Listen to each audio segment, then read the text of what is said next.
Laurent Bazin vous informe sur Europe 1. Crue inondation, c'est évidemment notre fait du jour. 23 départements en alerte orange. L'usine PSA, par exemple, à l'arrêt aujourd'hui dans le Doubs. Un mort à Molsheim, en l'occurrence une femme qui a voulu voir une rivière en crue qui est tombée, qui s'est noyée malheureusement. Le RERC coupé demain à Paris. On parle d'un moyen de transport qui permet à 540 000 personnes franciliens de circuler chaque jour. Et selon les experts, le pire pourrait venir pour vendredi. Est-ce que nous sommes face à des crues historiques? Est-ce que nous sommes préparés pour les affronter? Voilà les questions qu'on va se poser ce soir. Avec le directeur de Vigicru, François Duquesne, qu'on salue et qui est en ligne avec nous depuis Toulouse. Bonsoir à vous. Bonsoir Monsieur Bazin. Le commandant Jean-Frédéric Biscaille est également avec nous. C'est l'expert inondation de la sécurité civile depuis les Bouches-du-Rhône. Bonjour. Bonsoir. Bonsoir Monsieur Bazin. Et Yann Raguenès, ingénieur prévention des inondations, notamment pour la Seine et la Marne, est avec moi dans son studio. On va d'abord faire un point sur ce qui se passe à Paris. Sébastien Soldaini, on ne circule plus sur la Seine. Vous êtes au niveau du pont Alexandre III, je crois, à côté de la place de la Concorde. Non, plus du tout. Il n'y a aucun bateau. De toute façon, la navigation est entièrement interdite, Laurent. On vient de remonter, de faire une traversée de Paris avec la moto de Thomas Roussel. Et je vais vous proposer de refaire cette balade un peu dans le sens du courant. C'est au départ du pont d'Austerlitz. C'est là que la Seine est officiellement mesurée désormais. C'est plus aux ouaves du pont de l'Alma. On est à 4,90 m, là où la Seine est très large. Vous avez une impression d'être, quand vous êtes sur les ponts, sur un immense tapis roulant tellement le courant est fort. Il semble très puissant avant de s'engager autour de l'île de la Cité. Et là, c'est assez impressionnant puisque c'est la portion la plus étroite de la Seine et tout autour de Notre-Dame aussi. On se rend bien compte de la hauteur qu'a pris le fleuve.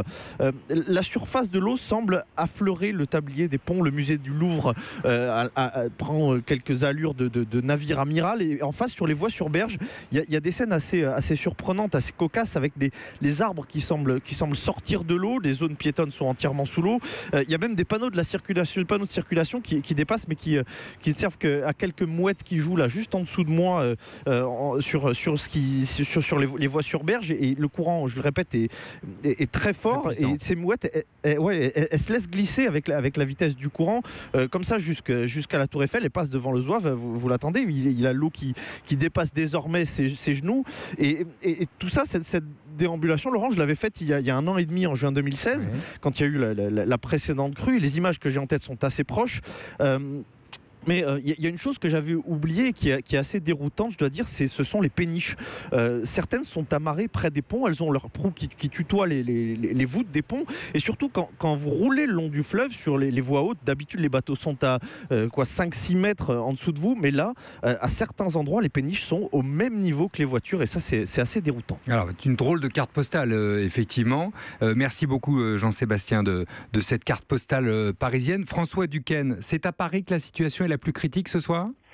La situation est critique à Paris, mais un certain nombre de cours d'eau sur l'ensemble du territoire national ont connu des crues importantes. Vous évoquiez donc l'est de la France, donc le Doubs connaît actuellement des crues importantes. Un de ses affluents, donc la Loue, donc a connu la nuit dernière donc de très fortes crues, donc qui ont notamment affecté donc Ornans, donc la Garonne dans le sud-ouest, donc est en phase de décrue. L'onde de crue se propage vers la mer. La même chose sur la Dordogne.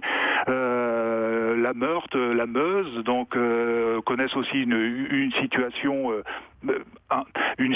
assez importante, et un certain nombre de fleuves côtiers normands ont également fait l'objet de crues. La Touques qui a affecté Pont-l'Évêque donc durant ces dernières heures. Donc ce sont pour vous à Vigicru des points de vigilance très importants? Ce sont des points de vigilance importants. Nous sommes effectivement sur des crues qui sont relativement importantes. Celle qui affecte Paris est une crue d'ordre vicennal. Voilà, elle survient en moyenne tous les 20 ans.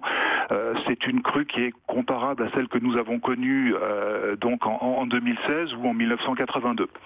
Est-ce que Yann Raguenès, vous qui êtes ingénieur prévention des inondations pour la Seine et la Marne, si on reste à Paris 2 secondes, est-ce que vous diriez que ça peut être une crue historique? Bonsoir. Bonsoir à vous. C'est vrai que on est sur une crue qui ressemble beaucoup dans les niveaux, probablement, à ce qui est arrivé il y a 1 an et demi. c'était en juin de 2016.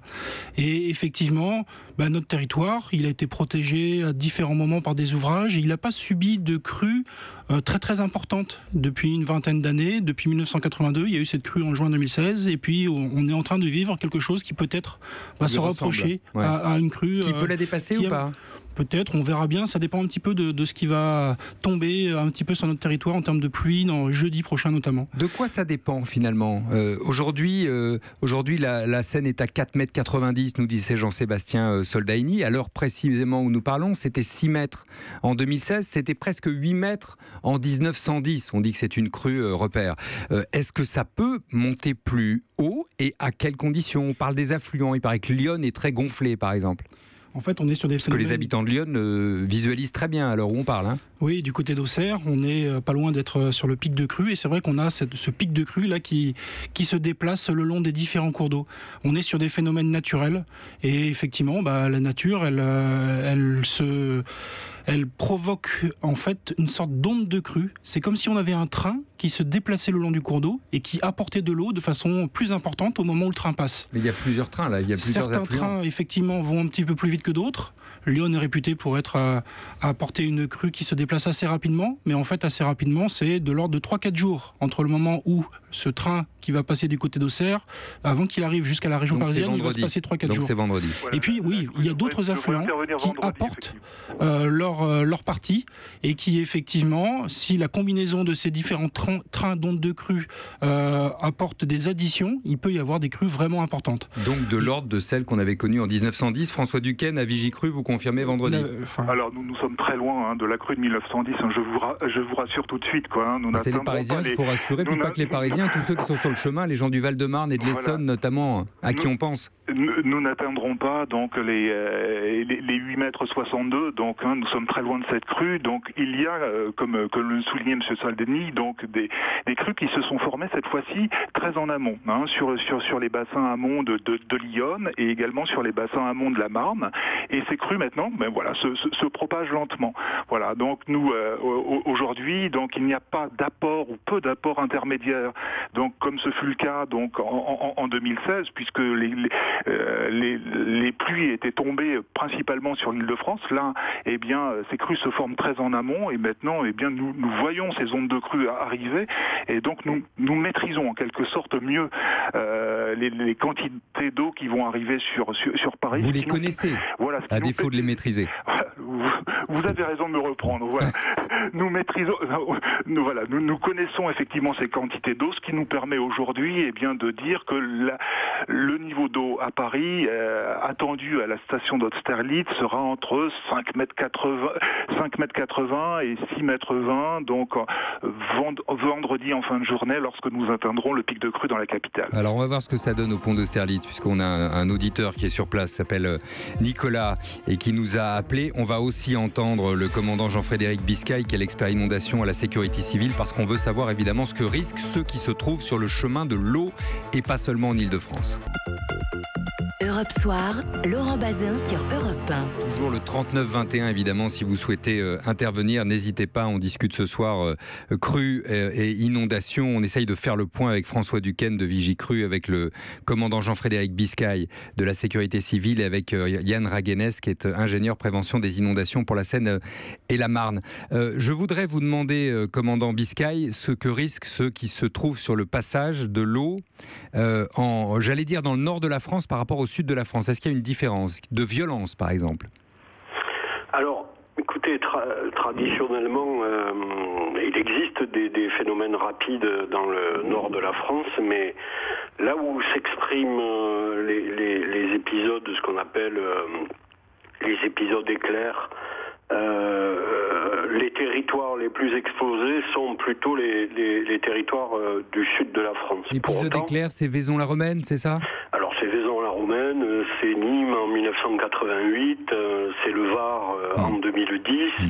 Donc ce sont des phénomènes extrêmement rapides qui font que finalement si vous ne mettez pas en œuvre une vraie politique d'anticipation, notamment en travaillant sur l'évacuation préventive et en mettant en œuvre des moyens préventifs, finalement vous subissez la crise et vous vous retrouvez rapidement avec de la mortalité sur ces territoires. Et du coup, pour répondre à votre question, là où, puisque vous me parliez du chemin de l'eau, les points de vulnérabilité sont essentiellement les voies de circulation où vous avez des gens qui empruntent leur véhicule malgré tout. Malgré les alertes, c'est ça, hein? Malgré les alertes et l'information des populations que l'on a pu faire au travers des bulletins météorologiques, de l'action des collectivités territoriales qui n'hésitent pas sur leur territoire à faire de l'information aux populations, et en même temps avec le dispositif d'information que met en œuvre et Vigicru et bien entendu la sécurité civile. D'ailleurs, la dame qui a trouvé la mort à Molsheim dans le Bas-Rhin s'était approchée de la rivière en crue, hein, et a glissé. Et du coup, c'est quand les gens sont dans leur maison, notamment la nuit, quand vous avez un phénomène de crue rapide, les gens peuvent être piégés. Et c'est un lieu privilégié de mortalité, donc les évacuations préventives sont nécessaires, mais en même temps, les voies de circulation, et il y en a 100 actuellement de coupées en France aujourd'hui au moment où je vous parle, eh bien ces routes, il faut les couper parce que pris dans un véhicule, le scénario devient rapidement tragique. Voilà. Où est-ce que la situation est la plus dangereuse à l'heure où nous parlons, pour vous ?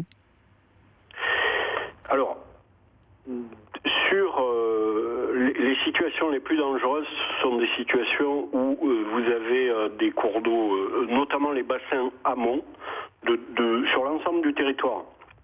Tous les bassins amont qui ont des réactions assez rapides et qui ont des niveaux élevés, qui prennent un niveau rapidement élevé, gagnent rapidement les voies de circulation. Si on doit géographiquement situer.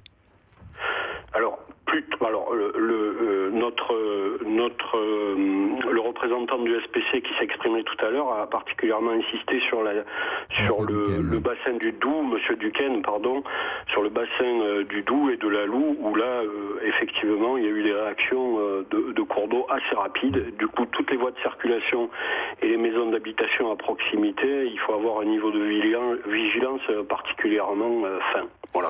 Je voudrais appeler Anthony qui nous a passé un coup de fil au 3921. Bonsoir à vous. Pardon Anthony, non, c'est une erreur de ma part. Mais je vous salue Anthony parce que vous nous appeliez en nous disant que vous aviez dû déménager une fois, parce que vous aviez subi 3 sinistres consécutifs à la suite d'une inondation. Pardon, c'est une fausse manipulation de ma part. C'est Nicolas que je voulais appeler. Excusez-moi encore Anthony. Oui.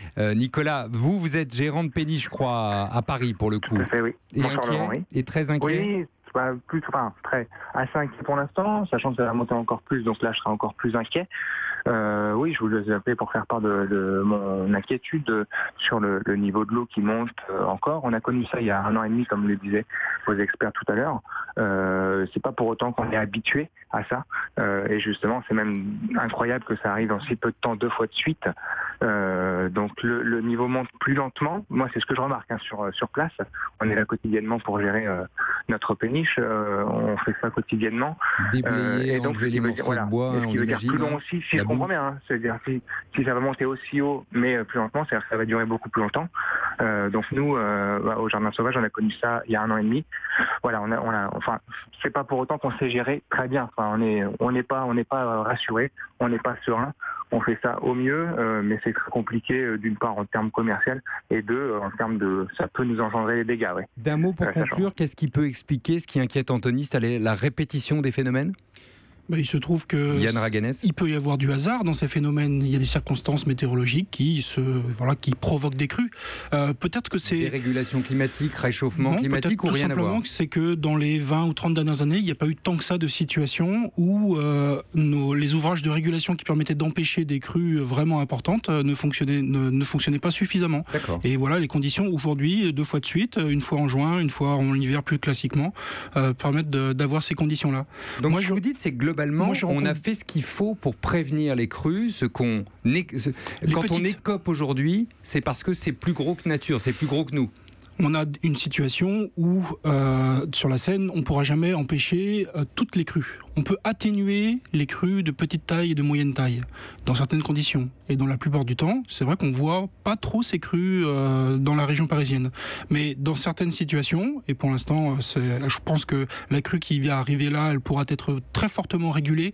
Aujourd'hui, nos ouvrages permettent d'éviter 15 cm de hauteur d'eau dans Paris, au pic de crue du côté d'Austerlitz. Il y a 15 jours, il y a eu déjà un premier pic de crue, et tous nos ouvrages de régulation de l'EPTB Seine-Grand Lac ont pu baisser de 40 cm la hauteur d'eau qui était celle atteinte au moment du pic de la crue. Donc on a une régulation qui fonctionne bien, et si un jour il y a des crues vraiment qui sont très très importantes, nos ouvrages resteront alors insuffisants. Merci beaucoup Yann Raguenès, ingénieur prévention des inondations pour la Seine et la Marne. Merci au commandant Jean-Frédéric Biscay qui était avec nous depuis les Bouches-du-Rhône à la sécurité civile, et au directeur de Vigicru, très précieux également parce que vous nous avez donné des chiffres qu'on publie rarement. C'est François Duquesne qui était avec nous. Merci également à Nicolas de nous avoir appelé de sa péniche des bords de Seine, et à Anthony de Guimiliau qui rappellera demain ou un autre jour et qu'on accueillera avec plaisir sur l'antenne d'Europe 1.